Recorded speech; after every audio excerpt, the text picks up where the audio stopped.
মেলার যে বৈশাখী মেলার যে মূল আকর্ষণ দেখেন এখানে শ্বাস, এটা বিন্দি তাই না? এটা বিন্দি। আর হইলাম ভাই শ্বাস কত করে কেজি? শ্বাস নয়টা কি কয়?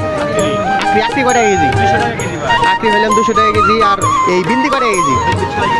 বিন্দি 600 টাকা। কিছুদিন আগে কিনছিলাম কিন্তু 400 টাকা 500 টাকা কেজি। ও দাম বাড়ছে। আর এটি কি বলে ভাই? এটি চিনি শাল 200 টাকা। আর এটা কি? গুড়ের রাত্রি 200 টাকা। ওইটাও 200 টাকা কেজি। তো দেখুন এখানে যা আছে সবগুলো 200 টাকা কেজি। শুধু এইটার দাম বেশি, এটা 600 টাকা কেজি। বিন্দি 600 টাকা কেজি। আর আখি হইলাম 200 টাকা কেজি। আর গুড়ের যে দেখেন শাল, দেখুন এগুলো কিন্তু অনেক প্রকার হয়। গুড়ার শাল দিচ্ছে, তারপর আপনার হাতি। তো এগুলো 1 কেজি হইলাম 200 টাকা।